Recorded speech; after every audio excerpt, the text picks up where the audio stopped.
Hello, this is David with OklahomaHamRadio.com and the Oklahoma Ham Radio YouTube channel. Thanks for stopping by. If you would, please like this video and subscribe. That will help me to become more visible to other amateur radio operators or people interested in getting into amateur radio operation. What I wanted to do today was just kind of go through some of the things that I have already done and try to show you some of the parts that I've designed and 3D printed. I don't have all of them here right now, so let me walk over and get a couple of them so that we can continue talking about this. I think, here we go. Wow. Hard to do this on a cell phone, by the way, so maybe I need to invest in a GoPro or something. But what I want to do is first go through some of the stuff that I discussed on my blog posts on my website and show you what some of those things are. So this is one of those posts, or one of the poles that you can get off of eBay, which is the fiberglass mast poles that slide into each other, and I'll show you more about those here in a minute. But on the top there is a UHF antenna, and I 3D printed this piece to allow the UHF antenna to sit on the top of the pole, but also to cap water, prevent water from going down the pole in the event of rain. That worked really well. I also printed this piece, which allows the cable, the wiring, to come off and basically be a standoff for that wire as it goes down the pole. I'll talk about the VHF side real quick. So on my webpage, I talk, in one of the blog posts, I talk about a different antenna that I had that I could never get to tune properly. So I went with this mobile antenna. Problem with mobile antennas on a base station is that they require a ground. Mobile antennas use your car's metal, or the metal in the car, as a ground. So, you know, you have to come up with something else if you're going to try to mount it for base station type use. So what I did was took the ground piece right here off of that other antenna and then screwed into, there's two screws underneath that are taped up right now. You can't really see them, but they're screwing this base piece into this mobile antenna. So that gave me the ground that I needed in order to be able to use this antenna. Now, also, I 3D printed designed and 3D printed a holder, or a mount for this entire antenna. And I'll go through what this is here in a minute. This piece, because this mount worked okay, didn't work great, I had to give some way for the top of this antenna to be supported, so I 3D printed this piece, and I put big holes in it so that, number one, 3D printed parts are usually stronger if they have some sort of walls on the interior, but number two, you know, it let me hold the top of this antenna when winds came along. Little bit about winds in Oklahoma. You can see the tree behind me moving around. We get winds upwards of around 50 miles an hour quite commonly. So my mast is actually on the ground right now because we've had 2 weeks of fairly substantial winds. So this piece became important so that I'm not putting too much stress on this piece down here. A little bit about these parts that are in my hand. This is a base piece. It too slides over the pole, and what I'm planning on doing is putting 4 tuned elements, probably 20 meter, 10 meter, and I'm not for sure about the others yet, on this piece. Probably a 40 meter inverted L, which should give me 15 also, and I may do a 17 or something, I don't know. yet on the other. I'm still doing the calculations on which, the second and third harmonics and so on and so forth, to see if maybe, a 40 meter inverted L that I make can also be tuned to 15 meters, for example. So this will slide over the pole. Those elements will come down here and be soldered and run up through these holes. And then, as I go up the mast, there are pieces like this that I'll be able to run those wires up through to give support. Now, each one of these 3D printed pieces has holes on the sides, so you can slide them on, and they are pretty snug, but you can also stick a screw in there and hold them where they need to be. So I do have some designs for 3 of these, 2 of these opposite of each other and just one at the top. So that's the 3D printed parts for the most part, except for the guy wires. So the guy stakes that I put in, I'm not real happy with. The guy stakes I 3D printed. Yeah, not a great idea, but they do have a bolt running through the top of them, and I'll show those to you. I'm going to replace them. I'm going to, with the winds that we have, I just don't trust them. And I will put, dig a hole, fill it with concrete, put a piece of rebar, bend it over, and that will be my ground, not my ground, but my guy wire stakes in the end. But for right now, I'll show you what I've got. So this is one of those stakes. You can see it does have a bolt in the top of it, but it is 3D printed. So I have these other blocks that I set on top of those stakes right now. Don't like that, and I'm not even going to post where I got that 3D printed design from. It was not something I designed. This was not something I designed either. This is a spreader for the guy wires, for the guy ropes. It works great, and when I 3D printed it, you can kind of see maybe on the video, I 3D printed it using, I think it was 10 exterior walls. So it's got 10 layers, solid layers of plastic on the top, and then every hole around the sides and so on and so forth. This is a guy tensioning ring that I 3D printed. Both of these are posted on my website with links to Thingiverse where I got them from. Over here on the pole itself, these are the guy fasteners, or guy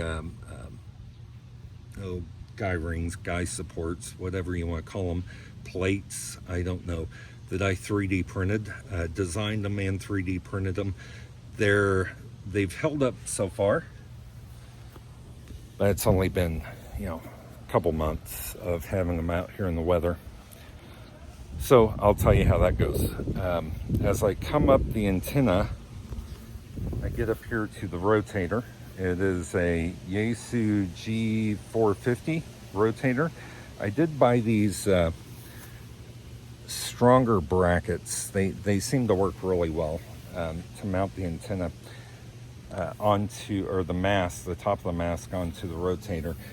What I did down here was I cut a section of one of these poles that was that length. I don't remember exactly how long it is, but to attach the bottom mount plates for the rotator onto the mast. This pole has a piece that sticks up about that far into the bottom of this other mast piece, and then this is clamped on to hold it really tight. Not tight enough to break it, but tight enough to hold it for sure. The top of the rotator then attaches to the top of my mast. And I've got a cubicle quad. I think Radio Waves produce the hardware for that. I'll talk about that in a minute. And then for how I mount this antenna to the top, I drill a hole through the top of the mast and pass this rod through. I talk about some of that on my website because I ended up rebuilding that antenna 3 times. The first time, it was the way that Radio Waves sent it. To be quite honest, they forgot some pieces when they sent it to me, so I had to wait quite a while for those pieces to arrive. They got messed up in the mail and shipped all over the place, and it took probably 2 weeks to get the package of screws. That antenna I could get to tune really well with 440, where they had the elements for the 140 or whatever, the 2 meter band was completely wrong. Could never get it to tune, had extremely high SWR. And so I rebuilt the entire antenna one night. I say one night, one day. It took me all day to get everything tuned just right. I don't know. I mean, I learned a lot. Thing flies. I learned a lot about how that antenna works through research and reading on the internet, many different sites, and the flies will not leave my head alone. But I got it all tuned, and it works great now. So on my website, I talked about my initial goal being to get an antenna up that allowed me to access a repeater that was about 25 miles north of me, another repeater that was about 45 miles southwest of me, and another repeater that was northwest of me by about 20 to 25 miles. The omnidirectional antennas wouldn't quite get me all 3 of those repeaters. They would get me 2 of the 3, but not all 3. So that's when I went with the directional antenna and the rotator. Boy, flies are just bugging me.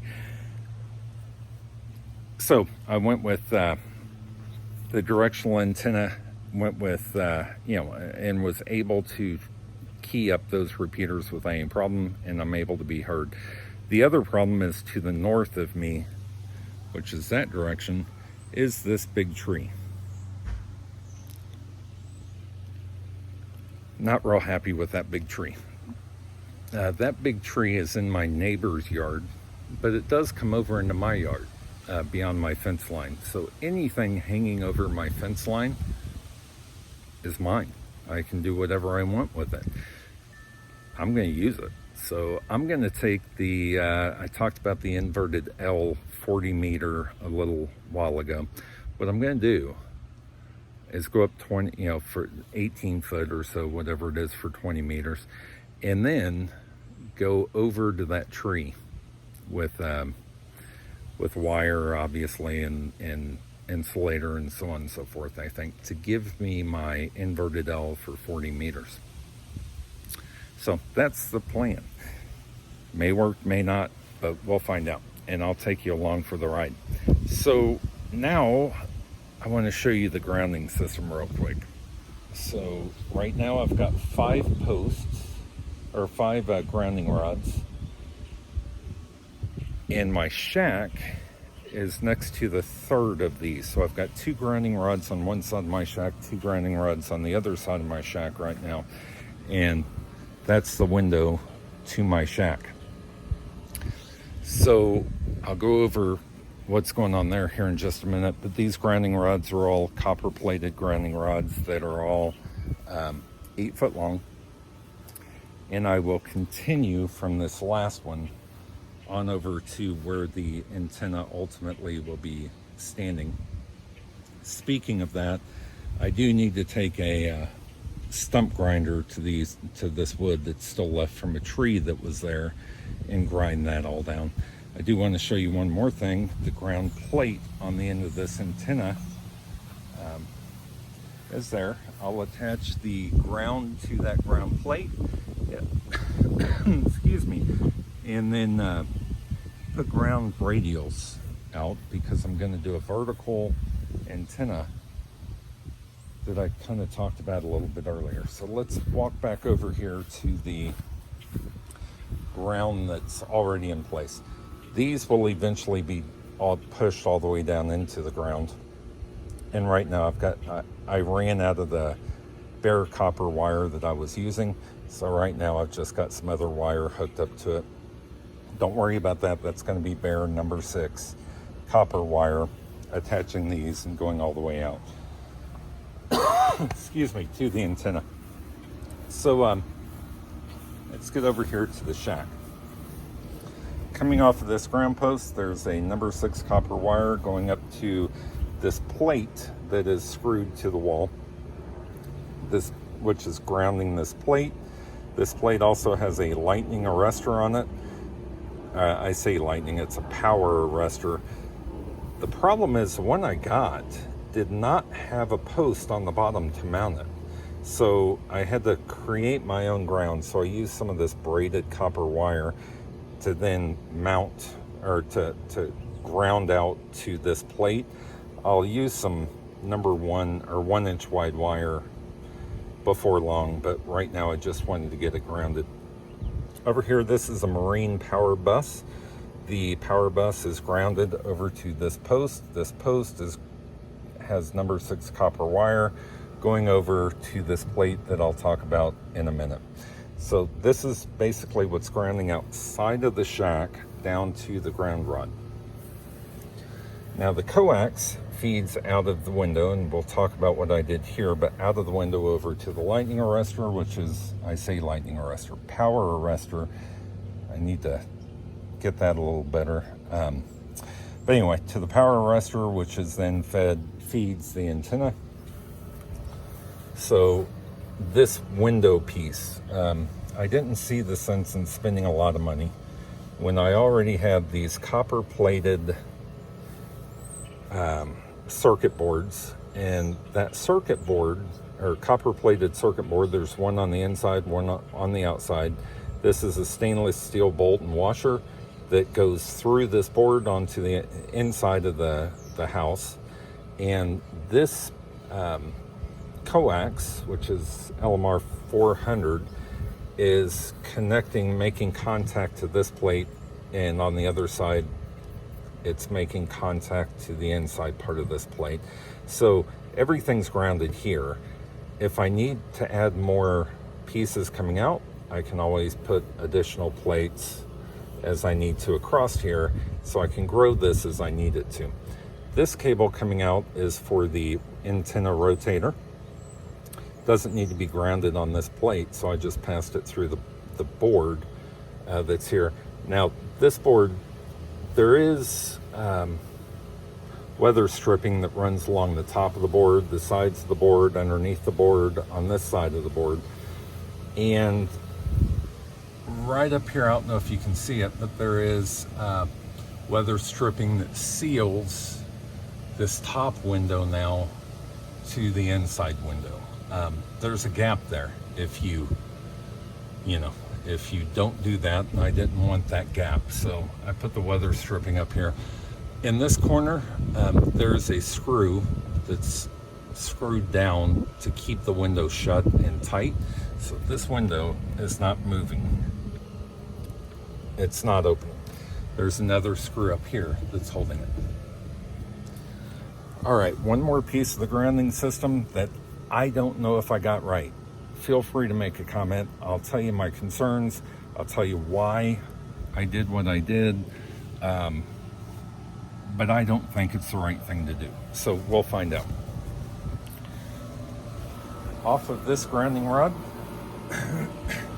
I'm going up the side of the house and over and down to this post on the side of the power meter. This little block. I don't know if that's right, and here's my thought. Number one, I don't have, underneath me is concrete. This is all concrete, so I don't know where the house ground is off of this post. Somebody may be able to tell me. I think it's under that concrete. I can't get to it. So I could bust up concrete and look, but I don't want to look there and bust up concrete if I don't need to. Sorry if the air conditioner is loud, but my concern is this. I'll go ahead and walk away from the air conditioning unit. My concern is this. house ground is being fed to the power supply through the ground post on the power plug. I'm also grounding there to my ground system that is then passing back into my shack via that bolt that's also grounding the power supply. Am I creating a ground loop? I don't know. I haven't had any problems. I don't know if I should have that post, don't know if I should be grounding my ground to the house ground or not in the way that I'm doing it. I don't think it's right. So feel free to post comments. Let me know if you're a ham radio operator watching this and you put in these ground systems in these houses in the 80s, late 70s, early 80s. Let me know. I suspect that the house ground probably is not that good. Am I helping the house ground by doing this? Am I hurting it? Is that wire way too long to be of any good? Am I creating a ground loop? I don't know. So anyway, I've looked for answers. Can't really find much other than your posts need to be 8 feet apart from each other, and they need to be, connected together with number 6 copper wire, I think is what I've found. All right. That's all I got for today. Everybody stay safe out there. Be careful. 73. Remember to subscribe. It helps me out. Remember to like. It helps more people, see the content that I'm producing, and hopefully it's decent content. I am going to open this up to comments, and I would appreciate them if you have any that would answer any questions or anything like that.